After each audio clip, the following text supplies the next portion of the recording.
1. They were probably in their 60s. They were both tall and very skinny. Brought their own Yeti bottles with water and just asked for empty cups. No big deal. I gave them the normal greeting and told them that her Saturday special was pork-related, and she stopped me and said, "No, we're vegetarian." Also not a big deal. She then proceeds to tell me that they're just going to order sides. But they want them rang up as kids' meals. We have a meal for children that's 2 sides for like $8. Okay, still not a big deal. They both order 3 of them apiece. She then proceeds to tell me that because the kids' meals come with drinks and they brought their own, that they don't expect to be charged for the signature sides they both ordered. Sorry, no. That's not how that works. You guys brought water in, and when it asks me what drink you want, I'll be putting, shocker, water. Both of them ordered baked potatoes. A signature side because by default they come loaded. They didn't want loaded, plain with giant, her words, bowls of butter and sour cream on the side. 4 orders of broccoli without seasoning. I told her when the broccoli is portioned during prep, is marinated in dressing. So that wasn't happening, but they ordered it anyway. They both ordered green beans. I had to once again tell her that there is ham in our green beans. "We know what we're ordering." Okay. I was already on edge about the 6 kids' meals and the outrageous requests for discounts and seasoning, but that one just shut me down. She complained about the size of the potatoes and asked for a bigger one. Sorry, we get them delivered in a box, and all of the ones prepped are the same size right now, which was true. So disappointing. Every damn time. I walked into the dining room. She threw her hand up to get my attention. She needed more napkins. I picked up like 20 off the floor once they finally left. The broccoli wasn't plain. I told you it wouldn't be. She needed more sour cream and butter. I swear on my life I ended up bringing this lady like a whole 8 ounces of each, most of which I dumped out when I cleared the table. The husband ended up leaving his Yeti on the table, and I found them before leaving to give it back, while they were asking the host to check the menu for prices because they thought they were overcharged for the 6 kids' meals they bought. Just eat at home, dude.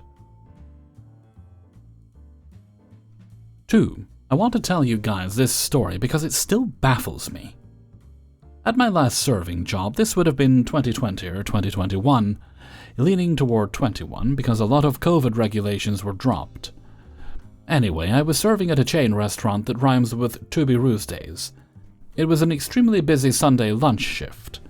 We were understaffed and I had 7 tables, including an older couple that were our Sunday regulars and an extremely needy 8 top. Now this older couple, our regulars, came in and were sat, and I was taking the order for the 8 top. It took me a few minutes to get to them. Once I did, I got them drinks and put their order in quickly. Since we were very busy and their order went in after a larger parties, their food was taking a little longer than usual. At one point I saw the older gentleman standing at the bar, staring at our expo window. Expo was literally right behind the bar, not behind doors. I go up to him and ask if there's anything I can help him with, and he shouts at me, "Our food is right there, sitting in the window." I assure him that's not his food. I apologized for the wait and told him, as soon as their food was ready, I'd bring it to him. He was arguing with me, insisting he was right. When their food was actually up, I brought it to them, with the slip that prints from Expo that shows them the time it was sold off. He didn't believe me. He assumed the time on the ticket was the time I put the order in, which didn't even make any sense. Anyway, the lady then complains her salmon is cold. I take it back. We temp check it with a thermometer, not cold. It literally just came up when we brought it out. We knew it wasn't cold. But in their minds, it was sitting in the window for who knows how long. My manager heats up the salmon until it is scorching hot and takes it back out. They are completely complaining about me to the manager, saying I lack time management, and that they come all the time and they've never had food sit like that and be neglected, blah blah blah. The manager comped their entire bill and told me to go up to them. I go up to them and tell them their lunch is on us today, and apologized for them being unhappy, and told them that there was no tab so they could leave whenever they were ready, and to let me know if they needed anything else.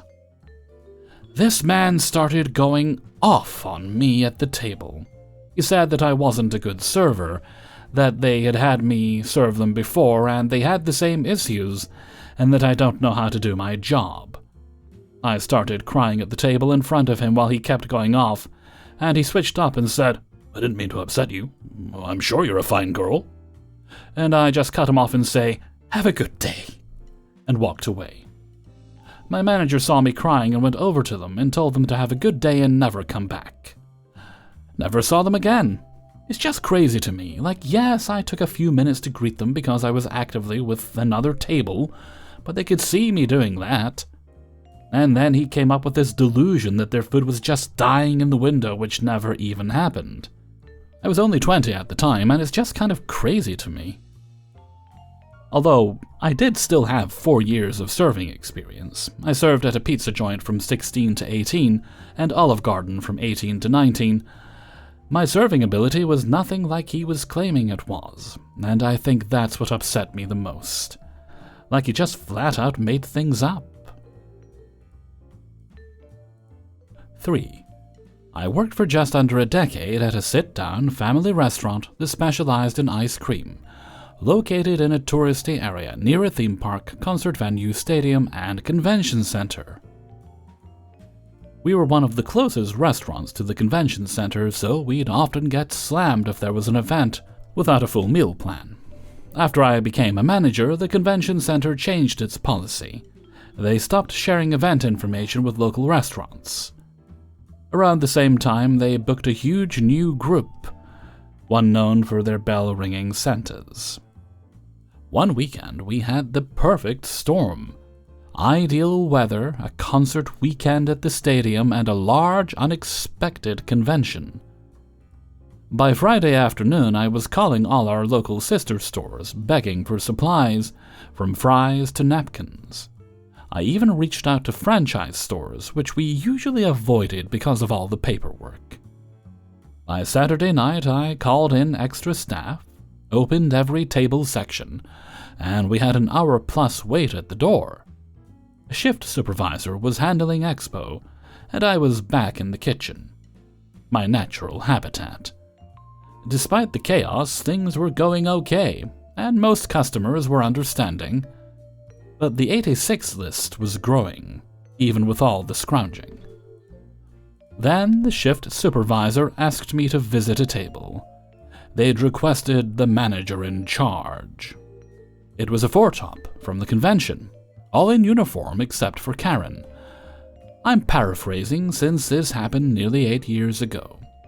In the moment, this conversation felt much longer and more circular. "Hello. I want a root beer float." "I'm sorry, miss, we ran out of root beer earlier today. We can substitute Coke, Fanta, or another soda of your choice." "No, I want root beer. You've known you were out since lunch. Why didn't you take it off the menus?" "Sorry, miss. We have several hundred menus, and it's not feasible to black out items every time something runs out and comes back in." "When will you get more?" "Monday." "Monday?" Knowing what the district manager would say, I respond, "Miss, I can send someone out for root beer if you'd like, but it'll take about 20 minutes. Now standing and shouting about 6 inches from my face, she says, "I came in for a goddamn root beer float. How can you not have root beer? You're a sorry excuse for a restaurant." At this point, she let out a roar and stomped out in front of 150-plus people. I then say to the rest of the table, "Anything else? No? If you need anything, just ask your server." It was one of the more embarrassing moments in that store, though hardly the last. I may have stopped to scream in the walk-in before returning to the line. Oddly enough, The incident was never reported to the DM, so I wasn't yelled at twice for it. 4. Background. Was a server for 2 years. Seasonal. Became a bartender this past summer for a couple of months. Went to college and found a serving job nearby my college that I honestly really liked. I did a total of 5 days of training, which is what they put everyone through, until you get validated. During training, I felt very comfortable. I asked the managers if I could do anything better, if I did well and all of that. They seemed very happy with me, and I got along with the staff really well, in my opinion. Now, my last day of training was the Thursday a week and a half ago. On my last day, I asked them when I should come in next for validation, and they said they'd call me Friday. Fast forward, Friday comes around, no call, and same with the weekend. So I was a bit confused. On Monday, I called them and the manager told me to come in the following Tuesday. Today at 5, or so I thought. She said she called me, but never did. I checked my call history 4 times because I didn't think I'd miss their call. Every other time they've called me, they'd left me a voicemail too. Anyways, I come around at 4:40 p.m. today to study the menu a bit more before my validation. The first thing the manager tells me is, "Oh, you came. I thought you weren't coming, I already ordered food." Then I said, "Wait, what?" And she goes, "I have an interview at 5. I'll get you after the interview." Fast forward, it's around 5:15-ish. I'm sitting there with the other servers. She comes up to me, says, "I'll get to you in 1 second, and then we can start." So I continue sitting there waiting for her to come back. For context, all my other shifts have started at 5.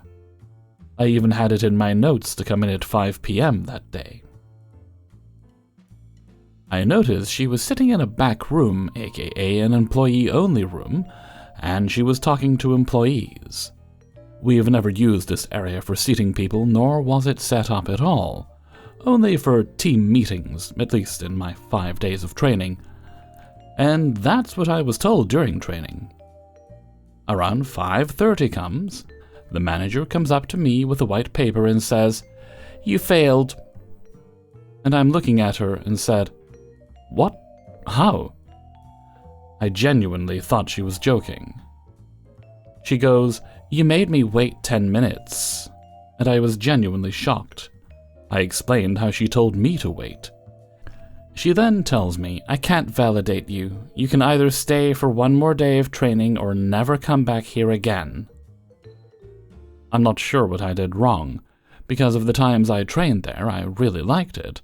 I put a lot of time into studying the menu, and now I know it by heart. Just to be stunned by this. I genuinely put in a lot of work to do well, and to be as perfect as possible for this specific validation. Much more than any other places I've worked at. I knew the menu more than other people who've worked there for a long time. I don't know. My confidence is low. I asked one of my friends who's a manager himself. He said she probably just didn't like you and wanted to set you up for failure. It sucks because I really needed this job. And now job hunting is just another animal, and I don't want to go through the training again, just to be hit with this again. I've worked in multiple restaurants and have never seen this before. I know people who have messed up big time in validations at the other places I worked at, and they still got a second chance. Hellfreezer's note, I think what happened here is either she took a disliking to you, which is of course possible. People will take random dislikes for all sort of reasons, or she messed up somehow, and in order to save face, she's making it look like it's your fault. It's cruel, it's not fair, it's a waste of your time, but stick at it, you'll find the right place to be, and hopefully in the long run you can see that you kind of dodged a bullet on this one, and you'll find the place that you fit in best soon. Good luck. 5. I'm not a server, nor have I ever worked in the food industry, but I love the stories, and had one of my own to contribute from a few years back. During undergrad, a good buddy of mine worked at a small family-owned pizza joint in our college town. It was a cool little place that had awesome pizza and a curated beer selection of local brews. Anyway, my buddy would hook me up with the friends and family discount whenever I came in, usually about 50% off, and he wouldn't let me tip him. Sometimes he didn't charge me. The place was pretty popular and got busy frequently, so my friend told me that part of the deal meant that I was low on the priority list when he was helping customers. Fair enough. The pizza quality was awesome, and I was content to hang out for a while whenever I went.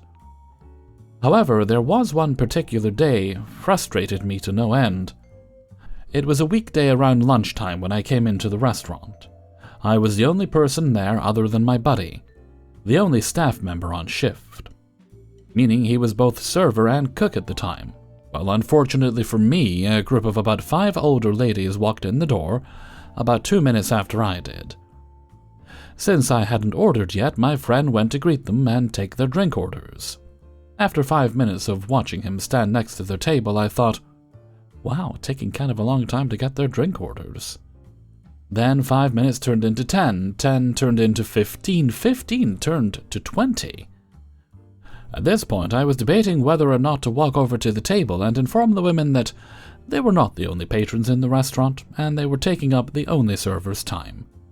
And since he was also making the pizza, I had not yet placed my order or received my food because of them. In fairness to them, they may have just been so goddamned aloof that they didn't realize he was the only employee. But given the layout of the restaurant, any half-observant person would have recognized that no one else was in the building. Now, these women had no idea I was friends with the servers, so if I went over there to speak with them, I planned on keeping it that way. The only reason I didn't go over and say anything was because I didn't want to sour their mood and have it affect my buddy's tip. I kid you not. No cap for the young crowd. 20 minutes turned to 30, then to 35. These inconsiderate twats asked my buddy questions about the menu and then held him hostage at their table for 35 motherforking minutes straight. My blood was boiling.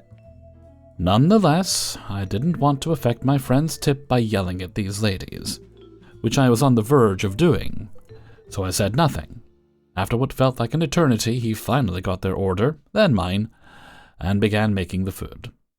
The kicker, he told me once he got back to our apartment that those old hags stiffed him. After all his great service and time spent answering simple questions that the menu could have answered if they just read it, no tip.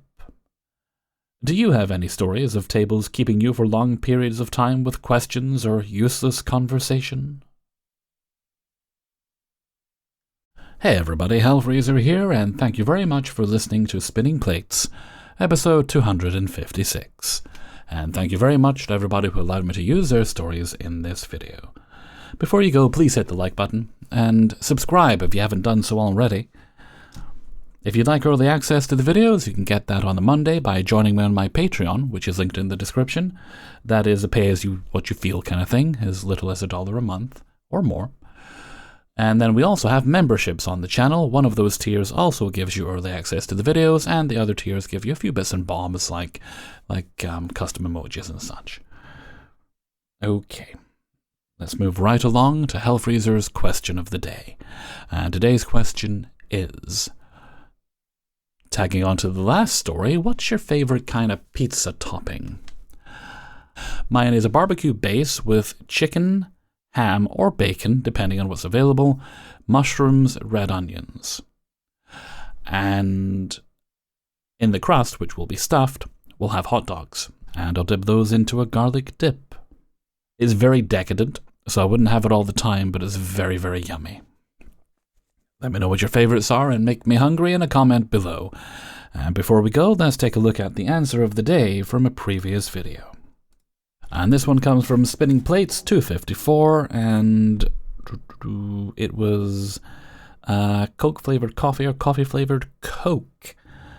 And today's answer comes from Scrimpy. I worked at the corporate office in Atlanta, Georgia for 20 years. Coke Black was hands down my favorite drink. I had my entire family addicted to it. Unfortunately, we couldn't compete with the other bottled coffee drinks, so it was discontinued. I prefer the coffee-flavored cola drink. I've heard of Coke Black. I don't think I ever saw it on shelves here. Maybe in a few years they'll do that thing they do where they bring it out for a limited run, and because it's a limited run, everyone will buy it up. Maybe I'll get to try it then. I just hope it's not only sugar-free, because I've noticed oftentimes whenever drinks companies do like special editions of things, a lot of the time it's just the sugar-free version, which I guess they sell better. I guess they're more popular than the regulars, but it does mean that I, unfortunately, can't drink them. And I doubt I'm the only one. I mustn't be the only person who's a little sensitive to sweeteners. I've got to be careful with how many I have. Anyway, I'm going to stop grumbling about that. Thank you very much for your answers, Scrimpy. And with that, I'm going to head off for now. So until next time, thank you very much for listening, and take very good care of yourselves.